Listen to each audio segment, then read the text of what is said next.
हिंदी के ये कुछ मोस्ट इंपोर्टेंट सब्जेक्टिव्स हैं जो बार बार पूछे जाते हैं और इस बार भी पूछे जाने के चांसेस बहुत ज्यादा है। इस वीडियो को आप लाइन बाय लाइन देखिएगा, क्योंकि इस क्वेश्चन में थोड़ा बहुत अगर डेरिवेशन कर देता है, क्योंकि उसने कहा था कहानी से आप क्या समझते हैं, तो बच्चे कहेंगे कि भैया हम तो पढ़े ही नहीं, उसने कहा था कहानी तो हम लिखे क्या। तो इस वीडियो में आपको बताया जाएगा, क्योंकि अगर उससे क्वेश्चन आ गया, उस टाइप का क्वेश्चन आ गया, तो उसमें आपको क्या लिखना है और कैसे आप मार्क्स उठा सकते हो। इसके लिए आपको वीडियो को थोड़ा फास्ट करके भी देख सकते हैं, लेकिन वीडियो को कोशिश कीजिए पूरा देखें, क्योंकि एक क्वेश्चन अगर आप याद करते हो ना, उसे कई टाइप के क्वेश्चन बन सकते हैं, क्योंकि हिंदी है, हिंदी में खुद से भी बना के आप लिख सकते हो। जो क्वेश्चन आपको नहीं पता है उसके बारे में थोड़ा बहुत भी पता है, तो उसको खुद से कैसे बनाना है वो सब कुछ बताऊंगा।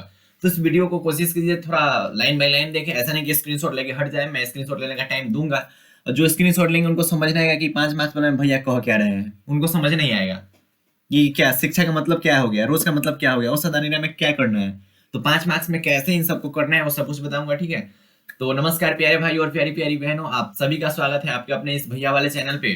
बच्चे बोलेंगे भैया वाला चैनल क्या है, तो जाके देखिए, ठीक है, प्लेलिस्ट घूमिए, सब कुछ पता चलेगा। तो ये पहले 2 मार्क्स वाले हैं और उसके बाद हम 5 मार्क्स वाले कुछ लिए हैं, ठीक है। ये इस हिंदी का 2 पार्ट है, ये हो गया कहानी सेक्शन से जिसमें निबंध वगैरह सब कुछ है, और इसके बाद एक आएगा जो कविता सेक्शन से, गद्यखंड पदखंड इस टाइप का है। तो क्वेश्चंस को लाइन बाय लाइन देखते हैं, ठीक है, और एक क्वेश्चन में कितना तरीका का पूछ सकते हैं वो सब कुछ बताऊंगा। जैसे इसमें आ गया कि अगर हमें वाक शक्ति न होती तो क्या होता है। हम 2 मार्क्स का क्वेश्चन याद किए, इसमें से 5 मार्क्स का हम कैसे बनाएंगे वो भी देखो, ठीक है। फर्स्ट क्वेश्चन है कि अगर हमें वाक शक्ति न होती तो क्या होता है। ये क्वेश्चन हम याद करेंगे कुछ थोड़ा बहुत। अब इसमें 5 मार्क्स का क्वेश्चन पूछ दिएगा कि वाक शक्ति द्वारा ना मनुष्य अपने लिए सर्वथा एक नवीन संसार की गठन कैसे करता है, कुछ इसी टाइप का क्वेश्चन पूछा जाता है 5 मार्क्स में। और बच्चे बोलेंगे भैया हम तो याद नहीं किए। बेटा तुम्हें ये याद है ना कि अगर हमें वाक शक्ति न होती तो क्या आता था। वाक शक्ति न होती तो बहुत कुछ दिक्कत होता है, वो चीज लिखेंगे, उसके बाद खुद से अपना से मिला लेंगे कि हाँ कि ऐसा ऐसा करने से ना एक बढ़िया हम लोग अपना संसार गठन कर सकते हैं, एक दूसरे से इंटरेक्शन कर सकते हैं, इस टाइप का। मतलब एक क्वेश्चन से, 2 मार्क्स वाला क्वेश्चन से एक 5 मार्क्स वाला क्वेश्चन बनता है। हिंदी है, हिंदी में खुद से थोड़ा ये वो करके करना पड़ता है, लेकिन ध्यान यही देना है कि इससे कितना क्वेश्चन बन सकता है उस पर ध्यान देना है। बातचीत के संबंध में बेन जॉन्सन और एडिसन का क्या मत है। अब वो जो क्वेश्चन पूछेगा उसमें हम बेन जॉन्सन और एडिसन को भी ऐड कर देंगे, तो ई क्वेश्चन मिला के हम उसमें लिख देंगे, और थोड़ा बहुत जो पूछना चाह रहा है उसको हम लिख देंगे, तो 5 मार्क्स में से 4 मार्क्स भी मिलेंगे तो अच्छा है, ठीक। तो इसीलिए मैं बोल रहा हूँ कि लाइन बाय लाइन वीडियो को देखें, क्यों बहुत कुछ ऐसी है जो बताई जाती है। कहती है तुम राजा हो मेरे मुल्क का, बचाने आए हो। वजीरा सिंह का इस कथन किसकी ओर संकेत करता है। ये जो उसने कहा था चैप्टर उसे लिया गया हुआ है, ठीक। जयप्रकाश नारायण कम्युनिस्ट पार्टी में शामिल क्यों नहीं होना चाहते हैं, ठीक है भैया। जब पुरुष है ना, पुरुष जब नर नारी का गुण लेता है, पुरुष तो नर होवे करता है भाई।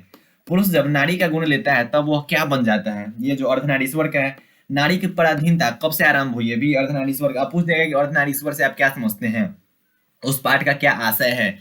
इन दोनों क्वेश्चन को मिला के लिख दो ना भाई, और थोड़ा बहुत उसमें लिख दो अपना मन से मिला के, मिलेंगे मार्क्स। तो यही चीज बच्चे करते हैं कि भैया हम तो पढ़े ही नहीं है कि अर्धनारीश्वर में क्या करना है, उसका समरी हमको पता ही नहीं है। न पता ही पता है ना तुमको, 2 मार्क्स वाला याद किए हो ना, बस थोड़ा बहुत अपना माइंड लगा सकते हो ना। भगवान उतना जब दिए हुए हैं, तुमका अगर भगवान इतना दिया हुआ है, सॉरी दिए हुए हैं, तो तुम अपना कुछ ही लगाओ ना। इसका यूज कहाँ करना है, कहाँ इसका यूज करोगे, खाली इसी सब में खत्म हो जाओगे बेटा नंबर। गैंग्रीन क्या है ये देख लेना, ठीक है। भगत सिंह ने अपने फांसी के लिए किस मनुष्य की इच्छा व्यक्त की है, ये देख लेना। चंपारण क्षेत्र में बाढ़ का क्या कारण है। अब इससे 5 मार्क्स वाला कैसे बनेगा, हम आपको बता रहे। पूछ देगा कि कहाँ से है भैया, ओ सदानीरा से। तो ओ सदानीरा पाठ का क्या आशय है। ओ सदानीरा पाठ में क्या होता है कि बाढ़ आता है, ठीक। बाढ़ आने से, जंगल की कटाई होने से बाढ़ आती है। धांगर शब्द का क्या अर्थ आएगा। ये दोनों मिला के ना लिखोगे तो 5 मार्क्स वाला बन जाएगा क्वेश्चन, ठीक है। तो बार बार बोल रहा हूँ कि वीडियो जो पूरा देखेगा उसको फायदा ही फायदा है। धांगर शब्द का क्या अर्थ है, भाड़े का मजदूर, अभी तक याद है हमको। बिस्नी मानक को लड़ाई में क्यों भेजती है, देखो इसे भी 5 मार्क्स का बनेगा, बता रहा हूँ। मानक और सिपाही एक दूसरे को क्यों मारना चाहते हैं, या फिर ये भी पूछ सकता है कि मानक स्वयं को बहसी और जानवर से बढ़कर क्यों समझता है। तो ये दोनों का सेम आंसर है, ठीक। मतलब मानक स्वयं को बहसी और जानवर से बढ़कर क्यों समझता है, या फिर मानक और सिपाही एक दूसरे को क्यों मारना चाहते हैं।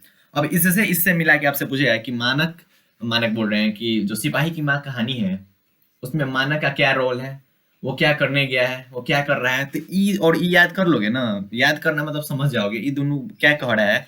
ई और ई समझ जाओगे ना तो बहुत कुछ अपने से लिख सकते हो। इस क्वेश्चन में हिंदी में याद करने की जरूरत ही नहीं भैया, लोग रटने लगते हैं हिंदी में कि हिंदी का क्वेश्चन ऐसे याद कर रहे हैं। भाई तू बेवकूफ है, हाँ सच में बेवकूफ हो तुम। हिंदी पढ़ा जाता है, पढ़ के ना उसको माइंड में इमेजिन कर लिया था कि मानक गया था वहां लड़ाई करने, ऐसा ऐसा हुआ।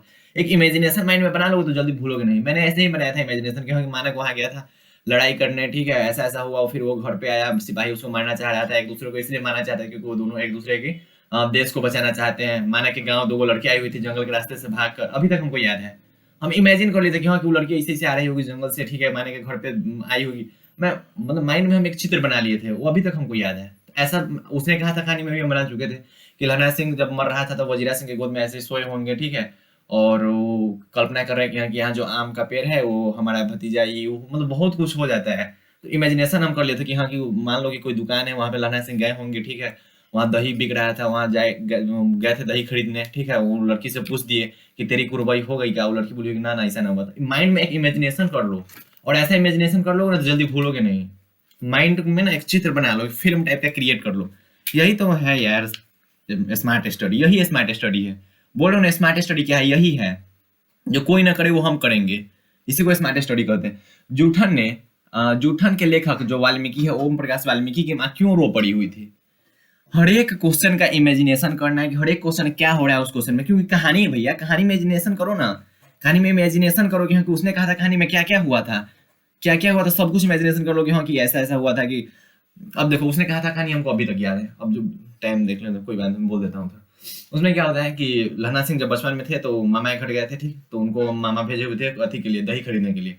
दुकान पे गए थे, वहां पे एक लड़की थी जो कि सूबेदारनी थी। बचपन में उनसे पूछे कि तेरी कुर्बाई होगी क्या, तो तेरी मंगनी होगी क्या? तो वो लड़की बोली धत हो गई, इतना हुआ। उसके बाद आगे, उसके बाद कुछ कुछ हुआ, उसके बाद वो लड़की का शादी वगैरह हो गया, ठीक है। उसके जो बच्चे हैं सूबेदार उनके पति है, और उनके बच्चे हैं बोधा सिंह, अभी तक याद है हमको। सूबेदार उनके पति है और बोधा सिंह उनके बच्चे हैं। तो जब सूबेदार उनको ले जाते हैं लहना सिंह को, लहना सिंह एक वीर सिपाही थे, उनको ले जाते हैं वो अपने घर, तो पता चलता है कि यही लड़की है जिसे हम बचपन में पूछे हुए थे कि तेरी कुर्बाई हो गई क्या। अब वो लड़की बोलती है, जो सूबेदारनी रहती है वो बोलती है कि लहना सिंह को एक वचन देती है कि आप मेरे पति और मेरे बेटे के प्राण की रक्षा करना। हम इसको कैसे सोचे हुए थे, हमने एक सीरियल बना लिए थे, क्योंकि ऐसा एक सीरियल है जहाँ पे लहना सिंह गए हुए थे उनके घर पे, वहाँ बैठे हुए थे सब, वहाँ पे आई थी सूबेदारनी और बोली हुई थी लहना सिंह को कि आप मेरे पति और बच्चे के प्राण की रक्षा कीजिएगा। और लहना सिंह इस वचन को मानते हुए अपना जान गवा दिए, ठीक है। लास्ट में खुद मर गए, लेकिन उन सबको एम्बुलेंस में डाल के पहुंचवा दिए। ऐसा कुछ मतलब एक इमेजिनेशन हम कर लिए थे, एक सीरियल टाइप का बना लिए, तो हमको अभी तक याद है।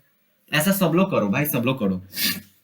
डायरी क्या है देख जाना, तिरछी क्या है कहानी में, यह किसका प्रतीक है ये भी देख जाना, शिक्षा का अर्थ क्या है और इसके कार्य क्या है ये भी देख जाना, ठीक। इसमें ये 5 मार्क्स में पूछे जा सकते हैं, लेकिन कोई बात। अब 5 मार्क्स वाले कैसे पूछेंगे वो बता रहा हूँ। पूछ देगा कि लहना सिंह के चरित्र का चित्रण करें। अब लहना सिंह क्या है, एक वीर सिपाही थे। अब हम इतना बता दिए, जो ध्यान से सुना होगा उतना से ही वो लिख देगा ये क्वेश्चन। सच बोल रहा हूँ कि मैंने अभी जो कुछ भी बोला वो सुने होंगे अगर ध्यान से कोई, तो इस क्वेश्चन को लिख देंगे कि लहना सिंह क्या थे। लहना सिंह वहां गए थे बचपन में, उस लड़की से पूछे हुए थे, उनका जो वचन मिला हुआ था उनकी प्रेमिका का, उस वचन को निभाए थे, प्रेमिका का वचन। अब अर्धनारीश्वर का समरी, मतलब इसका समरी आता है, ठीक है, मतलब पूरा कहानी का सारांश, पूरा कहानी क्या कहना चाह रहा है। तो इतना छोटा रहता है, उसको पढ़ना है, याद नहीं करना भैया, बिल्कुल याद नहीं करना, उसको पढ़ना है, उस कहानी में क्या क्या हो रहा है वो सब कुछ बता देगा। तो मैं तो इतना ही सजेस्ट करूंगा कि जितने भी स्टूडेंट है सबको हर एक कहानी का समरी पढ़ना चाहिए, तो पढ़ना चाहिए। हर एक गेस में दिया हुआ है, समरी बोल रहा हूँ कि हर एक गेस में दिया, उस कहानी, हर एक कहानी का पढ़ना चाहिए, हर एक कहानी का और हर एक कविता का समरी। बस पढ़ो, समझना नहीं है, पढ़ो। कहानी पढ़ नहीं सकते क्योंकि टाइम कम है, लेकिन समरी पढ़ सकते हो। समरी में ना शॉर्ट फॉर्म में सब कुछ बता दिया जाता है, क्योंकि क्या क्या हुआ था, क्या क्या कैसे कैसे हुआ था। तो अर्धनारीश्वर का समरी देख लेना, ओ सदा निरा का देख लेना, शिक्षा का देख लेना, और रोज का जाना, इसमें से आने के चांसेस है 5 मार्क्स में तो है, ठीक। पूछते हैं कि रोज कहानी से क्या मतलब शिक्षा मिलती है, या फिर क्या हो रहा है उस कहानी में। तो समरी जो जो स्टूडेंट पढ़े होंगे वो खुद से लिखेंगे। समरी याद करना है क्या? नहीं याद करना है भैया, बिल्कुल नहीं याद करना है। इसे समझना है क्योंकि उसमें कह क्या रहा है, क्या क्या हो रहा है। तो समरी हर एक चैप्टर का पढ़ो, मैंने तो यहाँ इतना ही लिखा है, लेकिन हर एक चैप्टर का पढ़ो, उससे आपका ऑब्जेक्टिव भी क्लियर हो जाएगा, आपका सब्जेक्टिव भी क्लियर होगा। समरी पढ़ने से 2 मार्क्स वाले बहुत क्वेश्चन बनते हैं, जिनको विश्वास न हो रहा है तो समरी पढ़ के जाओ, 2 मार्क्स वाला बनाने, सब कुछ बन जाएगा। यही सच्चाई है। तो पढ़ाई करते रहें, और इसी टाइप से एक और पार्ट आएंगे जो कि पोयम पे होंगे, ठीक है, कविता पे होंगे। और ये बहुत इंपॉर्टेंट क्वेश्चन है, इसका आंसर आप देख लेना, ठीक है। गेस के थ्रू देख सकते हो, क्वेश्चन बैंक के थ्रू देख सकते हो। बार बार ये क्वेश्चन पूछे जाते हैं, रिपीटेड क्वेश्चन है, बार बार पूछे जाते हैं। तो पढ़ाई करते रहें। एक और पार्ट आएगा हिंदी के। बाय, टेक केयर, जय हिंद।